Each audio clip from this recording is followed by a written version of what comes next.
예, 오늘은 소요리 문답 36문을 공부하겠습니다. 36문에 보게 되니까 금생에서 칭의, 양자, 성화와 함께 받거나 거기서 나오는 유익은 무엇입니까? 이렇게 질문하고 있어요. 답을 보니까 금생에서 칭의, 양자, 성화와 함께 받고 거기서 나오는 유익들은 하나님의 사랑을 확신하고 양심의 화평과 성령 안에서 얻는 기쁨과 은혜의 증가함과 끝날까지 인내하는 것입니다. 그렇죠. 예수 그리스도를 하나님께서 이 땅에 보내주시고 우리를 대속하게 하시고, 즉 우리가 받아야 되는 죄값을 예수 그리스도로 하여금 치르게 하신 것이죠.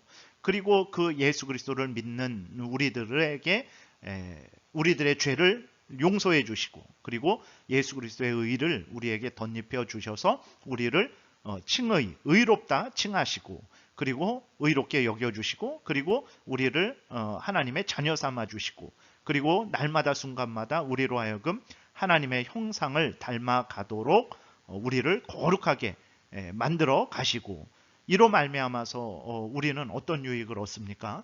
하나님의 사랑을 확신하게 되죠. 하나님이 이렇게까지 우리를 사랑하시고 또 우리를 인도하시는구나. 그것을 깨달아 알게 되는 것입니다. 그 다음에 예수 그리스도께서 우리의 죄에 대한 형벌을 다 치르셨기 때문에 이제는 하나님하고 우리가 화목하게 되었죠. 그래서 양심의 화평을 누리는 거예요.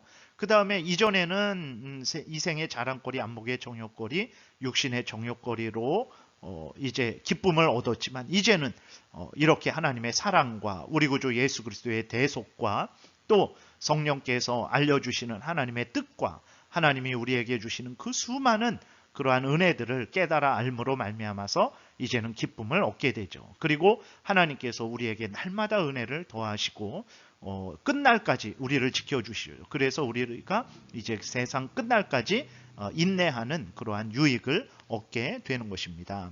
근데 특별히 하나님의 사랑을 확신한다, 양심의 화평을 누린다, 그럴 수 없다. 이 땅에서 예수 그리스도를 믿을지라도, 하나님을 믿을지라도 하나님의 사랑을 확신할 수 없다라고 주장하는 그러한 사람들이 있습니다. 특별히 로마 카톨릭이 그렇고 또 개신교 일부에서도 그래요. 그러면 왜 로마 카톨릭은 이 땅에서 하나님의 사랑을 확신할 수 없다라고 말을 하냐?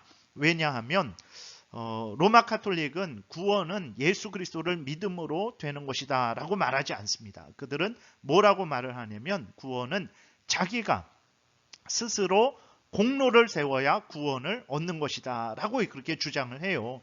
예수 그리스도는 우리로 하여금 구원의 출발점에 세워주신 것이고, 나머지는 우리가 이제 우리가 선행을 하고 공로를 세워서 구원을 완성해야 되는 거예요. 우리가 선행을 하지 않게 되면 우리의 구원이 이루어지지 않습니다. 그렇기 때문에 우리는 구원에 대한 확신을 가질 수 없다. 하나님의 사랑을 확신할 수 없다. 양심의 화평을 가질 수 없다. 왜냐하면 구원이 이루어질 수 없고 또 이루어지지 않을 수도 있고 천국에 못 들어갈 수도 있기 때문에 어떻게 그런데 우리가 하나님의 사랑을 확신하냐, 양심의 화평을 우리가 갖게 되냐, 이렇게 주장하는 거예요. 그러니까 이들은 구원이 예수 그리스도를 믿음으로 말미암아서 하나님의 은혜로 구원 얻는다라는 그러한 믿음이 없고 인간의 공로로 구원이 완성된다라는 것을 주장하기 때문에 인간이 잘못하면 구원이 이제 취소될 수도 있는 거죠. 구원이 이루어지지 않을 수도 있는 거죠. 그래서 구원의 확신을 가질 수 없다. 하나님의 사랑을 확신할 수 없다라고 그렇게 주장을 하죠. 잘못된 그러한 공로주의에 근거한 주장이라는 것을 우리가 기억해야 됩니다. 우리의 구원은 우리 구주 예수 그리스도의 대속으로 말미암아서 되어지는 거죠. 예수 그리스도께서 하나님이 요구하시는 그 모든 것들을 다 성취하셨고 또 우리가 받아야 되는 형벌을 다 받으셨어요. 그렇기 때문에 예수 그리스도로 말미암아서, 예수 그리스도의 대속으로 말미암아서 이제 우리가 구원 얻기 위한 모든 조건들은 다 이루어졌고 그 예수 그리스도를 믿는 자들에게 하나님께서 그 혜택을 누리게 하시는 거죠. 그러므로 말미암아 우리가 잘나서, 우리가 대단해서 하나님의 사랑을 확신하고 구원의 확신을 누릴 수 있는 것이 아니고 예수 그리스도로 말미암아서 우리가 구원의 확신을 얻을 수 있는 것입니다. 그 다음에 모든 사람들이 하나님의 사랑을 확신하고 양심의 화평을 누리고 성령 안에서 기쁨을 얻고 은혜가 날마다 증가합니까? 이제 이런 질문을 할 수 있죠. 그렇지 않아요. 그렇지 않습니다. 모든 사람들이 다 이러한 은혜를 한 명도 빠짐없이 아주 풍성하게 100% 누리는 것이냐? 그렇지 않습니다. 어떤 성도들은 하나님의 은혜와 사랑을 확신하고 은혜와 사랑의 증가와 성령 안에서의 기쁨을 누려요. 근데 어떤 성도들은 자신이 하나님의 사람인지 아닌지, 하나님이 자신을 사랑하시는지 아닌지 확신하지 못해서 불안해하고 두려워하기도 합니다. 여러분 그러지 않습니까? 아마 이 소요리 문답 36문을 이렇게 보시는 분들 중에서도 하나님의 은혜와 사랑을 확신하시는 분도 계실 것이고, 아직 그렇게 확신 있게 말하지 못하는 그러한 분들도 계실 거예요. 그러면 왜 어떤 성도들은 이제 은혜와 사랑의 그러한 그 확신을 가지고 그 하나님의 은혜를 날마다 풍성히 받고 성령의 기쁨을 누리는데, 그러나 어떤 성도들은 왜 그렇게 하지 못할까? 여러 가지 이유가 있죠. 2번, 왜 어떤 성도들은 칭의, 양자, 성화로 인한 유익을 누리지 못합니까? 첫 번째로는 은혜의 방편, 즉 말씀과 성례와 기도를 부지런히 사용하지 않기 때문에 그런 거예요. 하나님이 주시는 그러한 은혜를 누리고자 하신다면 여러분, 하나님이 은혜를 받는 수단들을 주셨어요. 도구들을 주셨어요. 그것은 하나님의 말씀을 듣고 읽고 또 묵상하고 또 순종함을 우리가 아주 부지런히 행할 때 하나님의 은혜와 사랑을 깨달아 알게 되고 확신하게 되고 또 경험하게 되는 것입니다. 그 다음에 성례, 세례와 성만찬의 의미를 깨달아 알고 믿음으로 참여할 때 성례를 통해서 또 주시는 은혜를 누리게 되죠. 또 우리가 부지런히 기도를 할 때 하나님의 뜻을 깨달아 알고 우리가 구한 것을 또 받는 것을 통해서 하나님의 은혜를 체험하게 됩니다. 근데 이러한 은혜의 방편, 즉 말씀과 성례와 기도를 부지런히 사용하지 않을 때 이제 하나님의 은혜와 사랑을 확신하지 못하죠. 그리고 굳게 믿어야 되는데 의심 가운데 사로잡혀 있을 때, 그리고 자신의 죄성, 세상의 유혹, 사탄의 유혹에 맞서야 되는데 맞서지 않고 유혹에 넘어가죠. 범죄하게 되죠. 그러면 하나님의 은혜와 사랑을 확신하지 못하죠. 하나님으로부터 버림받은 것은 아닌가라는 그러한 생각까지 들기도 하는 것입니다. 그 다음에 이제 또 볼 것은 3번, 참으로 칭의받고 양자되고 성화된 자들은 끝날까지 은혜 안에서 인내하게 됩니까? 이제 다시 말해서 구원이 취소되는 것 아닙니까? 구원이 취소되지 않고 끝까지 천국에 들어가게 되는 것입니까? 이제 그것을 질문하는 거죠. 로마 카톨릭에서는 끝까지 인내하지 못할 수도 있다라고 말을 하는 거예요. 그러나 성경은 어떻게 말하고 있습니까? 이 소요리 문답은 어떻게 말하고 있습니까? 참으로 칭의받고 양자되고 성화된 자들은 끝날까지 은혜 안에서 인내하며 천국의 유업을 반드시 받습니다 라고 말을 하고 있는 거예요. 여러분, 우리가 분명히 기억해야 될 것이 있습니다.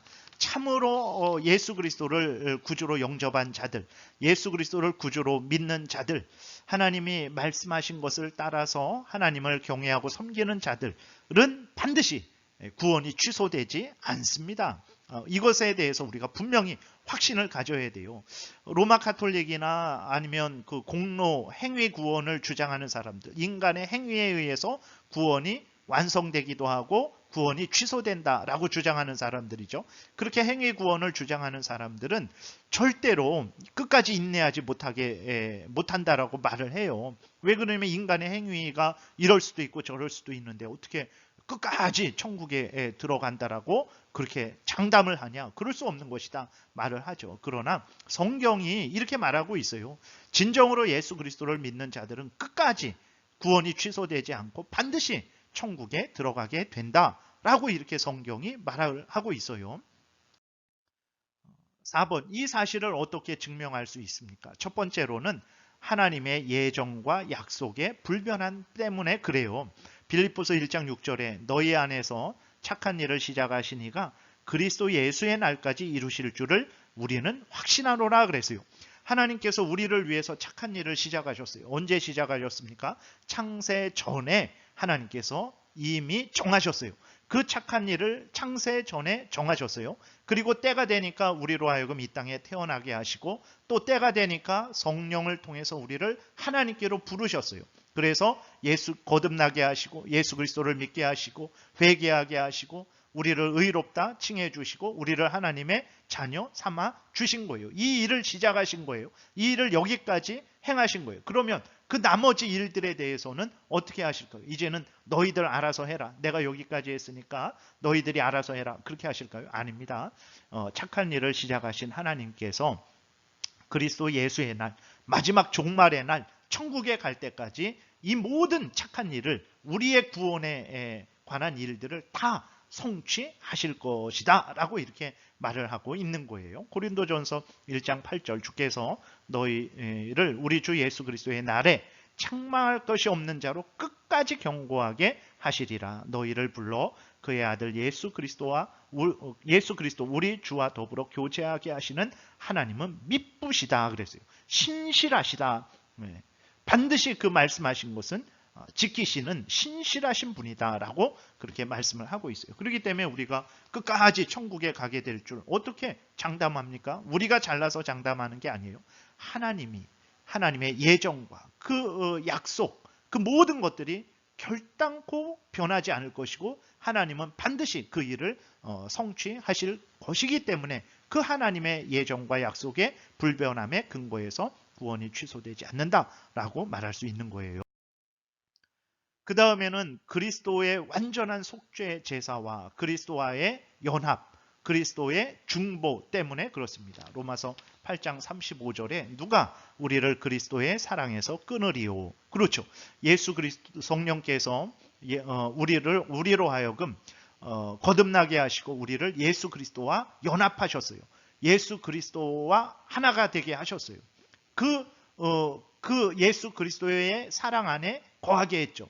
그 예수 그리스도의 사랑에서 누가 우리를 끊어낼 수 있겠는가? 환난이나 공고나 박해나 기근이나 적신이나 위험이나 칼이 우리를 그리스도의 사랑에서 끊을 수 있겠는가? 우리와 그리스도가 연합된 것을 끊어낼 수 있겠는가? 절대 그럴 수 없죠. 누가 그리스도를 대적할 수 있겠습니까? 악한 사탄마귀가 대적할 수 있겠습니까? 그럴 수 없는 거예요. 그렇기 때문에 우리가 예수 그리스도를 중심으로 진정으로 믿을 때 우리는 그리스도와 연합이 됩니다. 그 연합은 그 누구도 끊을 수 없다라는 것을 기억을 해야 됩니다. 히브리서 7장에 그러므로 자기를 힘입어 하나님께 나아가는 자들을 온전히 구원하실 수 있으니 이는 그가 항상 살아계셔서 그들을 위하여 간구하심이라. 예수 그리스도가 기도하시는데 실패가 돼요. 그건 있을 수 없는 거죠. 그리고 이제 예수 그리스도께서 십자가에서 우리를 대속하셨는데 우리를 대신해서 이제 죽으셨는데 그 대속의 죽음은 완전한 대속의 죽음이십니다. 하나님께서 완전히 그 예수 그리스도의 죽음을 우리들의 죄값을 온전히 속죄하는 죽음으로 여겨 주셨어요. 근데 어떻게 우리의 구원이 취소될 수 있겠습니까? 세 번째, 성령의 영원한 내주하심 때문입니다. 요한복음 14장 16절 내가 아버지께 구하겠으니 그가 또 다른 보혜사를 너희에게 주사 영원토록 너희와 함께 있게 하리니 그 말씀하셨어요. 영원토록 우리 안에 내주하게 하신다 그랬어요. 그러므로 이제 우리의 구원은 취소되지 않는다라고 우리가 말할 수 있고 그렇게 믿고 우리가 기뻐하고 즐거워할 수 있는 것입니다. 물론 그렇다고 해서 범죄해도 되냐? 이것은 악한 사탄 마귀의 속임입니다. 하나님이 우리를 구원하신 것은 거룩해 하시기 위해서 구원하신 것이지 방탕하고 방종하게 하시기 위해서 구원하신 것이 아니죠. 그 다음에 5번 성도들이 타락하는 경우는 어떻게 설명할 수 있습니까? 첫 번째로는 참된 성도임에도 불구하고 참된 신자임에도 불구하고 잔존하는 부패와 사탄의 시험이 거세어짐으로 인해서 죄에 넘어지고 타락하는 경우가 있어요. 그러나 이러한 떨어짐은 일시적인 일이죠. 참된 신자들은 결단코 은혜에서 완전히 최종적으로 떨어지지 않습니다. 완전하게 타락하지 않습니다. 최종적으로 타락하지 않아요. 왜 그렇습니까? 앞에서 4번의 그 이유들을 말씀드렸어요. 그렇기 때문에 절대로 참된 신자들은 일시적으로 타락하고 하나님과 멀어지기도 하지만 완전히 타락하고 최종적으로 타락하는 일들은 없습니다. 근데 그러한 경우가 있잖아요. 그렇죠. 정말 배교하는 경우가 있습니다. 배교하고 그 인생을 마치는 그런 경우가 있어요. 그럼 그때는 어떤 경우인가? 이번 어떤 사람이 이전에 고백했던 고백에서 완전히 최종적으로 떨어져 나간 것을 볼 때가 있는데 그런 경우는 어떤 것입니까? 그 경우는 그들이 이전에 스스로 고백했던 것이 진정한 것이 아님을 스스로 증거하는 것입니다. 다시 말해서 그들은 이제 위선적으로 믿었던 거죠. 진정으로 예수 그리스도를 구주로 영접하지 않았던 거예요. 그래서 이제 그 위선이 드러난 것일 뿐입니다. 요한 1서에서 그것을 말하고 있어요. 2장 19절 그들이 우리에게서 나갔으나 우리에게 속하지 아니하였나니 만일 우리에게 속하였더라면 우리와 함께 거하여 쓰려니와 그들이 나간 것은 다 우리에게 속하지 아니함을 나타내려 함이니라. 교회에 있었지만 그들은 진정으로 예수 그리스도를 구주로 영접한 자들이 아니었죠. 위선적으로 했던 자들이에요. 그러면 내가 위선적으로 하는지 진정으로 하는지 어떻게 알 수 있는가? 여러분들이 성경에 나와 있는 대로 정말 그렇게 믿고 고백하고 있다면 그렇게 믿으시면 됩니다. 거짓말하지 않으시는 하나님이 성경에서 알려주는 대로 중심으로 믿고 회개하고 하나님의 말씀을 따르는 자들을 하나님께서 용서하시고 그렇게 또 구원하신다고 하셨어요. 그러면 성경이 말씀하고 있는 대로 믿고 여러분들이 순종하고 있다면 그것은 진실된 믿음으로 그렇게 여기시면 되겠습니다. 오늘은 여기까지 이제 공부하겠습니다.